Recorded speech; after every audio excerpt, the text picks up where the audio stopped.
네, 여러분 이어서 이제 영적인 것들을 생각하는 방법에 대해서 알아보도록 하겠습니다.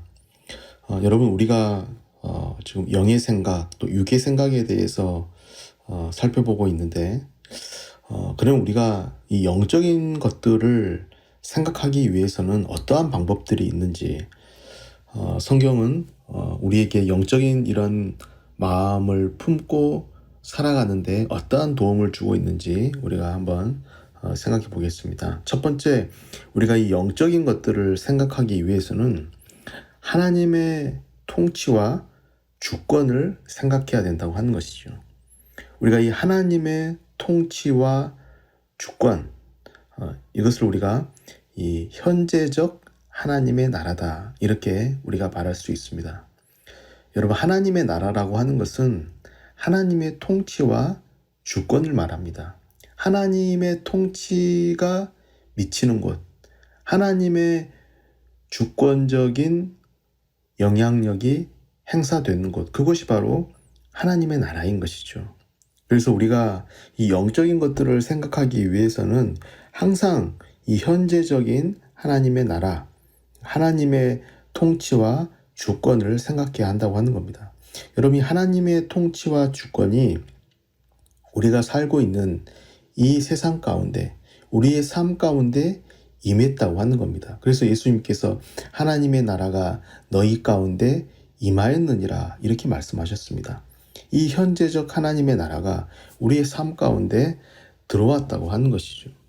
그래서 여러분, 이 그리스도인은 항상 이 하나님의 통치와 주권을 생각하면서 의식하면서 살아가는 것입니다. 우리가 어떤 일을 만나든지 어떤 상황 가운데 있든지 우리가 공경에 처했을 때에도 하나님의 통치를, 하나님의 주권을 생각하는 것이고, 어떤 역경을 만났을 때에도 우리가 어떤 기쁨과 즐거운 일뿐만 아니라 우리가 고난과 역경과 또 질병과 가난과 실패와 어떤 억울함과 좌절을 겪었을 때 어떠한 삶의 상황 가운데서도 항상 하나님의 그런 섭리와 통치를 우리가 생각해야 된다고 하는 것이죠. 여러분, 하나님은 우리를 다스리시고 통치하시는데 어떻게 통치하시느냐? 그것은 하나님의 전지전능하심으로, 하나님의 지혜와 능력으로, 또 하나님의 거룩하심과 사랑으로 우리를 다스리시고 통치하시는 것입니다. 이것이 우리 가운데 임한, 우리의 삶 가운데 임한 현재적인 하나님의 나라예요.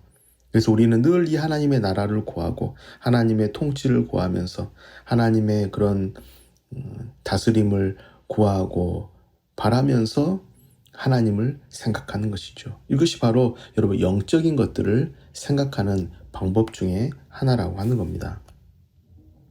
또 하나는 여러분, 우리가 이 영적인 것들을 생각하기 위해서 영적인 마음이 지배하는 삶이 되기 위해서는 우리는 항상 예수님의 십자가와 부활을 생각해야 하는 겁니다. 날마다 우리가 여러분 십자가와 부활을 묵상하면서 생각하면서 그 은혜를 생각하면서 그 십자가의 공로가 나에게 어떠한 혜택을 주었는가, 그 예수님의 십자가와 부활을 통해서 내가 어떠한 삶을 살게 되었고, 내가 어떠한 존재가 되었고, 내가 어떠한 신분이 되었고, 내가 어떠한 상태로 이 세상을 살아가게 되었는가, 그 은혜를 우리가 항상 생각하는 것이죠.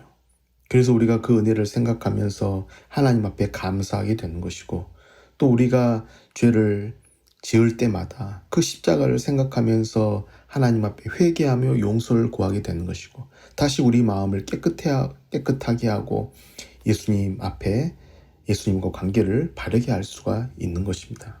그래서 여러분, 이 십자가와 부활이라고 하는 것은 이 영적인 마음을 우리가 유지하는 데 있어서 필수인 것이죠. 항상 우리가 예수님의 십자가와 그 부활이 주는 메시지를 우리가 생각하면서 우리가 하나님과 동행하는 삶을 살 수가 있는 것입니다.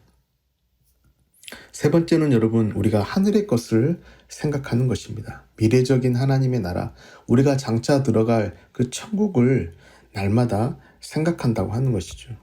그래서 사도 바울은 골로새서 3장 1절 2절에 이렇게 말씀하고 있습니다. 그러므로 너희가 그리스도와 함께 다시 살리심을 받았으면 위의 것을 찾으라.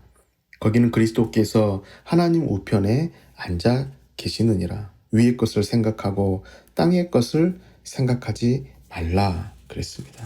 여러분, 우리가 영적인 것들을 항상 생각하기 위해서는 하늘의 것, 우리가 천국을 바라보는 삶을 살아야 한다고 하는 겁니다. 그래서 바울은 내가 표대를 향해 달려간다 그랬습니다. 하나님의 나라를 초점에 맞추고 그 표대를 향해서 날마다 달려간다고 하는 것이죠. 여러분, 이런 삶의 자세가 우리에게 반드시 필요한 것입니다. 물론 우리가 주어진 일상에서 성실하게 열심히 살아가지만 우선순위는 이 세상이 아니라 하나님의 나라가 되어야 한다고 하는 것이죠. 특별히 여러분, 우리가 하나님의 나라를 생각할 때에 우리가 하나님의 나라에 대해서 좀 올바르게 생각해야 될 필요가 있는 부분이 있습니다. 그래서 우리가 천국 가면 단순히 질병과 가난과 어떤 공경으로부터 자유로운 상태, 우리가 그런 것들만 생각할 수 있어요. 그런데 여러분, 정말 우리가 하나님의 나라에서 누리게 되는 더 큰 자유는 무엇이냐 하면 죄와 죄의 모든 결과로부터 자유로운 상태를 말하게 되는 겁니다. 다시 말해서 우리의 몸이 죄에 대한 유혹이나 충동을 느끼지 못하는 상태가 되는 거예요. 여러분, 우리가 이 세상에 살 때 그리스도인은 얼마나 죄로 인한 갈등이 많습니까? 죄로 인한 그런 마음의 어떤 상실과 그런 아픔이 많습니까? 하지만 우리가 천국에 들어가서는 그런 죄의 유혹과 충동을 느끼지 못하는 진정으로 죄로부터 자유로운 상태로 살아가게 된다고 하는 겁니다. 이것을 사도 요한은 요한일서 3장 2절에 우리가 그와 같이 된다, 이렇게 한마디로 표현을 했어요. 우리가 그와 같이 예수님과 같은 몸을 입고 예수님께서 죄의 유혹을 느끼지 않는 것처럼 모든 죄로부터 자유로운 상태에 거하시는 것처럼 우리도 그날에 그 천국에서 그러한 상태로 있게 된다고 하는 겁니다. 여러분, 이것이 진정한 천국에서 누리는 자유, 기쁨이요 평안인 것이죠. 진정한 축복인 것이죠. 또 여러분, 우리가 하늘의 것을 생각한다고 했을 때에 우리는 천국뿐만이 아니라 반대로 지옥에 대해서도 생각을 해야 되는 것입니다. 정말 지옥이 있고 천국이 있고 그 지옥이 어떤 곳인지, 성경이 말하는 지옥은 어떤 것인지, 그래서 우리가 이 지옥을 묵상함으로써 얻는 유익이라고 한다면 우리가 지옥을 생각할 때에 불신자들에 대한 불쌍함이 우리 마음속에 생기는 것이죠. 그래서 우리는 그들을 위해서 기도하며 그들에게 복음을 전하지 않을 수 없는 거예요. 왜냐하면 우리가 지옥이 있음을 믿고 지옥을 묵상할 때, 지옥에 대해서 생각할 때 그러한 생각이 든다고 하는 겁니다. 동시에 여러분, 내가 하나님의 은혜로 이 복음을 믿음으로 지옥에 들어가지 않는 자가 됐어요. 지옥으로부터 구원받은 자가 됐어요. 그래서 우리가 이 지옥을 생각할 때에 하나님께서 나에게 베풀어 주신 은혜에 감사하는 자가 되는 것이죠. 그래서 여러분, 우리가 영적인 것들을 생각하기 위해서 우리가 하늘의 것, 천국을 생각하고 지옥에 대해서 생각해야 된다고 하는 겁니다. 여러분, 또 네 번째, 우리가 영적인 것들을 생각하기 위해서는 우리가 우리 마음속에 죄가 들어왔을 때 그 죄의 마음을 빼앗기지 않기 위해서 지속적으로 회개하는 삶을 살아야 된다고 하는 겁니다. 여러분, 우리 마음 가운데 하나님과의 관계를 멀어지게 하는 죄가 있다면 그 죄의 뿌리가 뽑힐 때까지 우리는 회개해야 되는 것이죠. 여러분, 우리가 우리 안에 있는 죄가 그대로 우리 안에서 영향력을 행사하고 우리 안에 힘을 행사하고 있을 때 우리는, 그리스도인은 진정한 평안을 누릴 수가 없는 것입니다. 계속해서 그 죄가 나를 괴롭히고 그 죄의 영향 가운데 우리가 살아가고 있다면 우리 안에는 정말 성도가 누릴 수 있는 진정한 평안을 누릴 수도 없고 하나님의 의에 대한 확신도 사라지고 말 거예요. 그래서 우리가 그 죄를 관가할 때 우리는 영적인 감각이나 분별력이 흐려질 수밖에 없고 평안이 사라지게 된다고 하는 겁니다. 그래서 여러분, 우리는 이러한 우리 안에 있는 죄, 이것을 가볍게 여기지 말고 항상 이 죄를 조심하고 경계하고, 그리고 이 죄가 우리 안에서 더 이상 영향력을 행사할 수 없도록 회개하는 삶을 살아야 하는 것이죠. 그때 여러분, 우리가 이 죄를 이길 때 우리 안에 구원의 확신, 또 영혼의 평안함, 즐거움이 깃들게 되는 것입니다. 여러분, 조금 더 이어서 우리가 영의 생각을 하기 힘들 때, 영의 생각을 하기 힘들 때에 우리가 어떻게 해야 되느냐, 육의 생각이 아니라 영의 생각을 하기 힘들 때에 우리는 어떠한 도움을 받을 수 있느냐. 첫 번째, 우리는 영적 게으름을 피해야 하는 것입니다. 여러분, 우리가 영적인 마음이 중요하다는 것은 다 알고 있습니다. 하지만 그 마음을 지속적으로 유지하며 살아가기가 힘든 것이죠.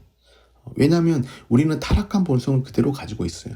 우리가 거듭난 그리스도인이지만 우리 안에 타락한 본성이 그대로 있다고 하는 것입니다. 또 우리는 사탄의 유혹 가운데 살아가고 있어요.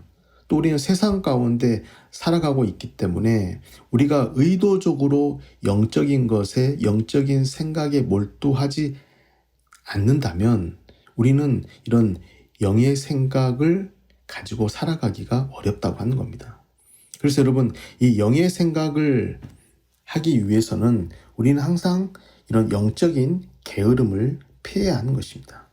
다시 말하면 우리 모든 삶의 부분을 영적인 생각 속에서 진행해야 되는 것이죠. 우리가 우리 마음이 세상을 향하고 또 세상적인 것에 유혹을 느낄 때마다 우리는 그러한 마음들을 잘라내고 우리의 마음을 지켜야 하는 것입니다. 그래서 우리는 항상 이런 영적인 생각 속에서 우리 모든 삶의 부분을 영위해 나가야 하는 것이죠. 어떤 분들은 우리가 이런 영적인 생각을 하면서 살아가는 것이 너무 힘들지 않느냐, 그렇게 말할 수도 있습니다. 하지만 여러분, 우리가 이런 영적인 생각을 계속적으로 지속적으로 할 때 주어지는 그런 유익이 무엇인지, 혜택이 무엇인지, 그리고 그로 말미암아 우리가 하나님과의 바른 관계 안에서 누리는 그 평안과 기쁨과 자유함이 어떤 것인지, 우리가 그런 것들을 생각할 수 있는 것이죠. 두 번째, 여러분, 우리가 이 영의 생각을 하기 힘들기 때문에 우리는 어떠한 그런 삶의 태도와 또 습관을 견지해야 하느냐. 그것은 기도와 성경 읽기에 시간을 할애해야 한다고 하는 것입니다. 그래서 디모데전서 4장 8절에 이렇게 말씀하고 있습니다. 육체의 연단은 약간의 유익이 있으나 경건은 범사에 유익하니 금생과 내생에 약속이 있느니라 그랬습니다. 여러분, 우리가 이 영적인 생각을 가지고 살아가기 위해서는 이 기도와 성경 읽기에 시간을 할애해야 되는 것입니다. 그래서 가장 좋은 시간을 골라서 우리가 기도하고 또 성경을 읽고, 우리가 이것을 어떤 지겨운 의무로 여기는 것이 아니라 정말 나와 하나님과의 관계를 바르게 함으로써 이 경건한 삶을 살아감으로써 우리에게 주어지는 그런 유익이 무엇인지를 항상 생각하면서 우리가 이런 기도와 성경 읽기에 시간을 할애해야 된다고 하는 것입니다. 여러분, 더 나아가서 이런 영적인 것의 유익을 우리가 한번 생각해 봤으면 좋겠습니다. 이런 영적인 마음이 가져다주는 유익이 무엇인가? 첫 번째는 하나님에 대한 사랑과 지식이 자라가는 것이죠. 우리가 이런 영적인 마음을 가지고 영적인 생각을 가지고 살아갈 때 우리는 더욱더 하나님을 사랑하게 되는 것이고, 하나님께서 행하시는 일이 얼마나 선하고 아름다운지를 우리가 발견하게 되는 것입니다. 그리고 두 번째는 이 영적인 것들의 필요와 중요성을 인식하게 되는 것이죠. 우리가 영적인 마음을 가지고 살아가면 살아갈수록 정말 이 영적인 것들이 우리의 삶에 꼭 필요하구나. 그리고 정말 이 영적인 것들이 나에게 너무나도 소중하고 중요하구나. 이것을 깨닫게 된다고 하는 것입니다. 그리고 세 번째는 영적인 기쁨을 맛보게 되는 것이죠. 영적인 기쁨, 우리가 정말 하나님과 동행하는 삶을 통해서 그런 영적인 마음을 가지고 살아가는 삶을 통해서 우리 내면에 그런 평안이 깃드는 것이고 정말 하나님께서 주시는 기쁨과 자유함을 맛보게 된다고 하는 겁니다. 네 번째는 여러분, 그리스도인의 삶이 개선되는 것입니다. 영적인 생각들로 인해서 우리의 삶이 개선되는 것이죠. 우리가 육의 생각을 따라서 살아가게 되면 우리의 욕망을 따라서 살아갈 수밖에 없는 것이죠. 한마디로 동물적 삶을 살아갈 수밖에 없지만 우리가 영의 생각에 이끌려서 살아가게 될 때 우리는 하나님을 사랑하고 이웃을 돌보고 우리가 복음의 증인으로 살아갈 수 있다고 하는 것입니다. 한마디로 우리의 삶이 개선되는 거예요. 여러분, 우리가 마지막으로 오늘 이 성경 신앙 강좌의 주제가 영의 생각과 육의 생각이었습니다.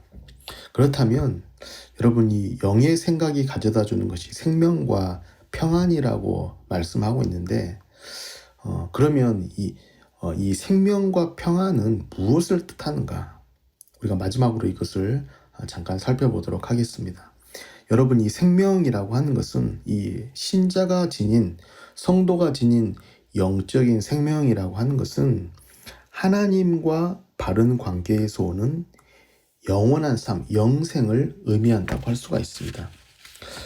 여러분, 우리가 예수님을 믿음으로 말미암아 하나님과 바른 관계에 있지 않았을 때에는 한마디로 생명이 없었던 자였죠. 살았지만 죽은 자나 다름이 없었습니다.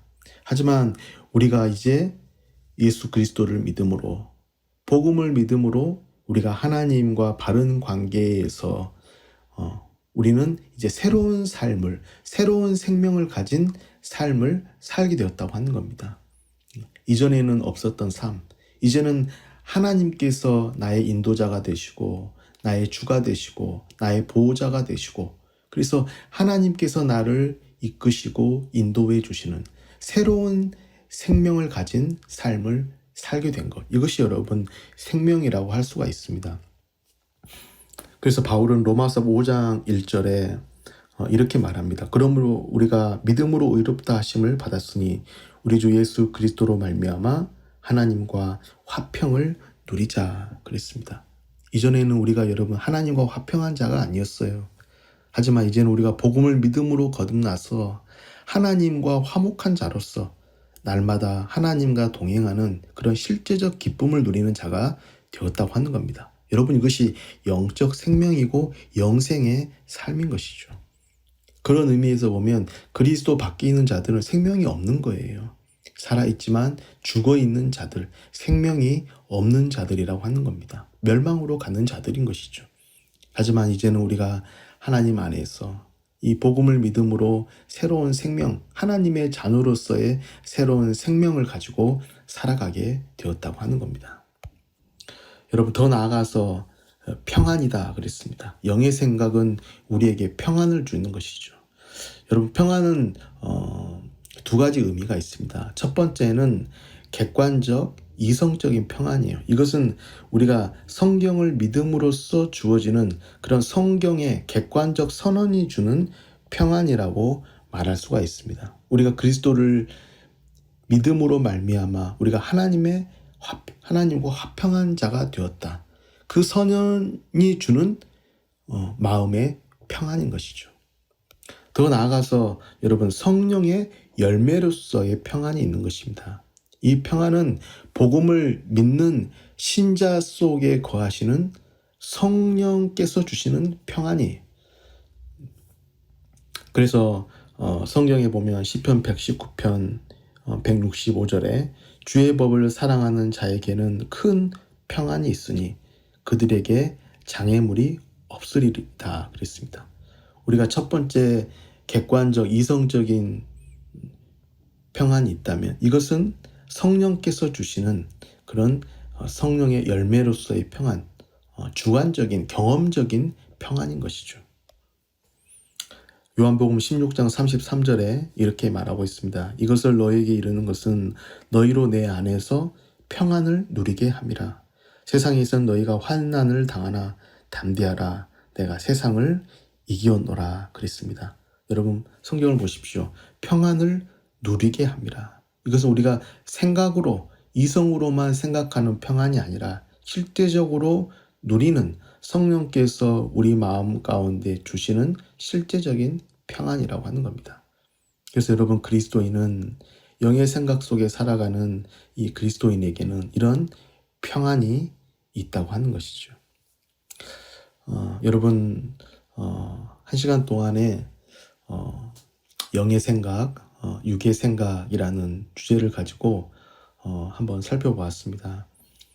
우리는 세상 가운데에서 복음을 믿음으로 거듭난 그리스도인이 되었지만 육적인 생각에, 육의 생각에 끌릴 때가 많은 것입니다. 하지만 하나님께서 우리에게 주시는 그런 영적인 마음이 있어요. 새로운 영적인 생명이 우리 안에서 시작되었다고 하는 것입니다. 그래서 그리스도인은 그런 새롭게 시작된 영적인 생명, 그 영적인 생명이 주는 그런 영의 생각을 붙잡고 날마다 육의 생각과 싸우면서 살아가는 우리의 삶이 되어야 하는 것입니다. 그래서 여러분 이런 영적인 생각, 영적인 마음을 가지고 이 땅 가운데서 우리가 하나님과 화목한 자로 정말 실제적인 기쁨과 평안을 누리는 자로 살아갈 수가 있는 것입니다. 오늘 이 은혜가 저를 비롯해서 여러분 모두에게 있기를 간절히 소망합니다. 감사합니다.